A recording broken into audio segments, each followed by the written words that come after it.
This audio has been taken from the Citizens Archive of Pakistan's Oral History Project. I want to be something like a great novelist, then people will forget it. This is your dream. It will not come true. But all dreams come true if you keep at it, and you keep working at it. So that gave me the idea that if people thought that I couldn't play Wimbledon, then I played Wimbledon, then I beat 4 Wimbledon champions, then I did this, then I realized that everything depends on yourself. If you're prepared to work and dedicate yourself and you have the determination and you know how to raise money for how to play tennis. Tennis was an expensive game. Everybody could not afford to play tennis. But I used to take out brochures. I used to take out magazine, collect advertisement, which used to give me so much money that I was the only player who had a car. Not an expensive one, ordinary car. Because tennis used to give me that kind of money and that type of contacts. And contacts actually is the thing. If you have the right contact, you can get anywhere. So this was the basic idea, that tennis gave me a stepping stone where I got to meet the top people of the country. In the end of 62 and the beginning of 63. And I started to play tennis at the National Club, which is opposite the Dawood Engineering College. So that was my club. It was opposite my house, so it was very easy to just walk. Because if you had to travel by car, then that would be another problem, that unless your father didn't come home or you didn't have the car to use at your disposal, then you couldn't. So this was very close, and I could play in the morning, evening, whatever time I wanted to play. So that was another reason for me to accelerate my whole progress and get to this level. You can never become a tennis player and all that. Then I realized that I was number one for 10 years. It just goes to show that other people around you do not know your determination and motivation and your desires inside. If you have the desire and you motivation and you can work hard and stay at one and meet the right type of people and be nice to them so that they help you. So I was nice to many people who helped me in a lot of ways. When I was 20 years old, I remember making a house for my mother on 1,000 square yards. Normally there were people who could only make a house once they retired from service, they got some pension and 2-3 lakhs, and then they saved that money and made a house. And I was 19, 20 years old, and I had that type of strength in me, who could go by taxis to the college and come back by taxi. So that was the type of revenue and the income tennis used to, you thought differently. Okay, when you think of today, that when the cricketers were paid 50, 60 rupees a day, I was being paid 5,000 rupees a day. So that's the difference. And I was not world champion like all the cricketers and hockey players. They claim to be world champions. Tennis is played by 200 countries of the world. When we talk about cricket, though, it's only 16 countries. The squash is played by only 10, 20 countries. Hockey is played by 20 countries. Tennis is played by 190 or 200 countries. So I had a lot of exposure in form of everybody wanted to know me.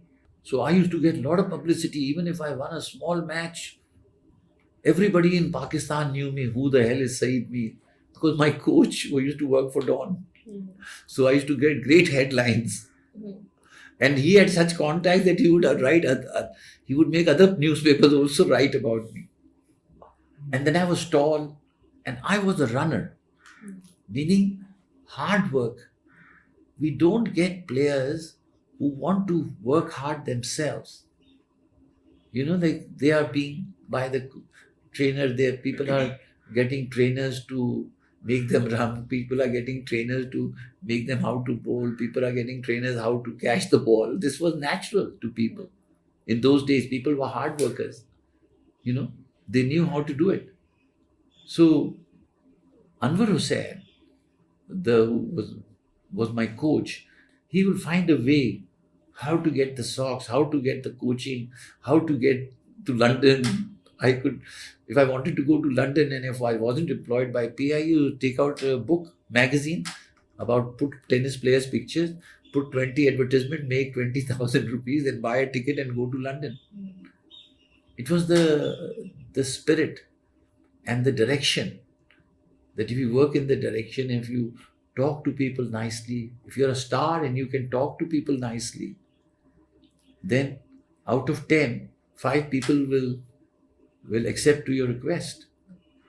This is a psychology which I hope if people, youngsters who listen to this, what you are doing, and it goes to schools and colleges and students, then they will find a way, how to get to the top and to study or to play tennis, to play golf. It's up to you how much desire you have. If you have the desire and you can be nice to a person, then you will finally get your way.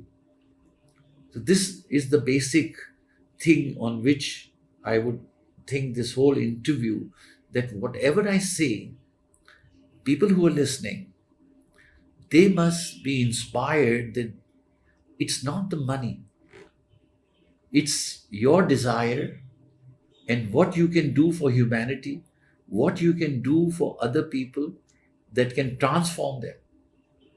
Like today, when you walked in and I said, tennis offers $40,000, you said, what the hell is he talking about? $40,000 for losing in the first round?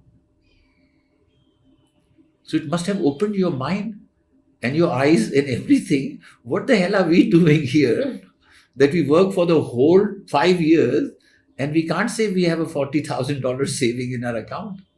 And this man says, first round loser, you get $40,000. I was number 73 in the world, and a company like Bata and other companies were paying me 1 lakh rupees to wear the shoe for a match. Now imagine who's world number 1, what he must be charging. Just imagine that you were using Parker pen as a tennis star and you were charging Rolex watch, you were charging them $20, $30, $40,000. Now, it looks like a dream. But if you do your homework, these are facts. My wife and my daughter, when I told them that the first round losers prize money is, I told them $25,000. So my daughter ran up to her computer. She pressed the button, US Open, this, then Wimbledon. She said, $25,000? They couldn't expect. A tennis player is more than a sportsman because he's flying once a week. He flies from Nigeria and he goes into Ghana. And Nigeria has Naira as a currency and Ghana has something else. And he converts it while he's going to a hotel, which hotel he's gonna, and he flies to another place where in Egypt, the Egyptian pounds, which are different to British pound. Now imagine, if you're traveling to 100 countries, you fly at 10 o'clock from here and you arrive another country after 6 hours and it's still 10 a.m. over there because of the time difference. And you get down from the air and you, what the hell is happening? I flew 6 hours, where did they go? Then sleeping in different beds. I would go to America and fly from one state to another, and the pillows were a little harder. The mattress was different. The planes were coming and they were throwing the lights inside the curtains, and I couldn't sleep, so I would go and sleep under the bed. What I'm saying, having those type of experiences.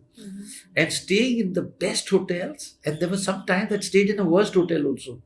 In Austria, I stayed in a hotel $2 a night with breakfast, clean bed sheets and a clean towel and a soap.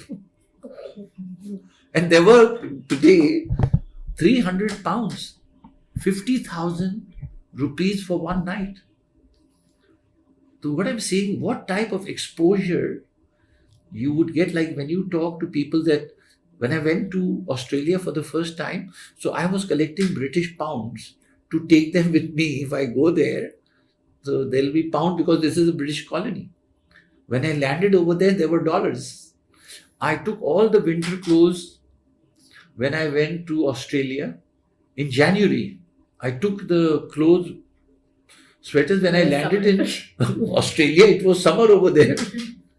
So people say, why the hell did you bring these clothes? What I'm saying that there was so little knowledge. Now, knowledge is what is knowledge? When you travel around the world, it's like reading. If I've been around the world 10 times, it's like using or reading 10, 20, 30 books. That is why a tennis player, with his travel, with his experience, with his physical fitness, with his contracts, he's such a knowledgeable person that you won't believe this is a fact. If I went to the governor's office, if I met the president, if I met the prime ministers of various countries, I was the speaker. They were only listeners. This was because I was giving them information which they never had. Like for a person like you who's doing archives and you're meeting so many people, and when you hear this, that Saeed Meer is saying first round losers gets $40,000, so you are shocked. You say 40 lakh of rupees is a person is going to get after retiring from army of 20 years of service. He will get this as a pension. And this man is saying this 17, 18-year-old boy who lost in the first round. 64 people lose in the first round in Wimbledon and they all get $40,000. And those who win, they get 80,000 first round. When they win second round, so you think, is it possible? And this type of awakening, I want for people in Pakistan to come. Why every mother and the bridegroom they're selecting for their daughters, if you ask them, what type of boy are you looking for? The mothers will say, I want my daughter to get married to a doctor, to an engineer. And what about a tennis player? He said, no, nobody wants to meet a tennis. Nobody wants their daughters to marry a tennis player. Now, why they want engineers and doctors? Because they can't be kicked out of their job. They can do their own practice. The engineers get a good job. Factories cannot work without that engineer. So the boss doesn't want to kick the engineer because the factory will not work without him. So what I'm saying is that the whole makeup of this world of Pakistan, the top people have very, very limited knowledge. If they had the knowledge and they had this information, then Karachi would be full with tennis courts, which you find when you go to Thailand and you go to Philippines and you go to Australia, you go to America. Everybody is playing tennis because you become physically fit. For the federation to have their own tennis courts, I was the only person who had a private club. This Royal Rodale Club used to be my club. It was called Saeed Meer Academy. So I was the only person who, because of my travels, because people wanted their children to learn tennis from me, like hundreds and thousands of people were coming in, learning tennis, paying me the money. And then I was doing a book. And those people, when they weren't giving me the money, I would say, give me one advertisement. So I was doing multifarious things, come up and help the society. If I teach tennis, if I make 100 tennis players and they start making 40 lakhs every day, some of this money will go to the Pakistanis. And this will improve the economic conditions of the country. So, those were the eye-openers for me. And I saw how they had built stadiums and places for, like every stadium had a gym. It's just not the running which is important. It's the strength in tennis, in a game like tennis, wrists are important, backs are important, and things like that. So I got that exposure looking at the top players and looking at all the other players. And then we knew that we didn't know the ABCD of tennis once we landed in Russia, because they were more advanced than us. And there was a desire that we must learn more. So the best thing you can do, if you do not have the technology, But if you have the stamina, for which you do not require, all you require is running. So you can be the top of anything if you did running and exercise, because that opens your mind. It gives you the thinking ability. On a small problem in the house, you can solve it if you have the stamina. So my whole this talk to you is to open the minds of the people who are listening or who will be reading this or who will be, that in order to get to the top in any field, first thing is, at a young age, what you can do is to look after your health, build your stamina, for which you do not require great pairs of Adidas shoes and Nike shoes. You can run, go to the beach where you can run on the sand. So you don't need pairs of, you don't even need socks. You don't need great track suits, or people can run in shorts. So what I'm saying, if we can, and if their healths are good, they say that only those countries are considered to be powerful and strong who have more physically strong people. They gave example of Germany and in Europe, because clubs are there, facilities are there, universities are offering scholarships if you're a good sports person. There's a facility of people playing a lot of sports and things like that. So I think this message should go to the Pakistanis and to all the people who are listening, that if you're physically fit, your mind starts to think, you have concentration level goes up, and you can think of a problem for a long, long time. And this will bring about a change in Pakistan. If you start giving, if you see your next door neighbor started to play tennis and his son paid $50,000, $40,000, and he bought a new car, and everybody's asking, how did you buy this car? He says, I played tennis. I was coached by Saeed Meer, and then I went to England. I made $40,000. He said, who the hell is Saeed Meer? Who's this magician? We'll go to him. It's a very, very attractive story for people to listen. Okay, from nobody's, this guy went to play tennis. A lot of people are playing cricket, hockey, football, and all this. And this guy went to play tennis and he bought a house also. Can you just imagine? If he played 5 tournaments, 2 crore rupees. All you require is running. So you can be the top of anything if you did running and exercise, because that opens your mind. It gives you the thinking ability. On a small problem in the house, you can solve it if you have the stamina. This audio has been taken from the Citizens Archive of Pakistan's Oral History Project.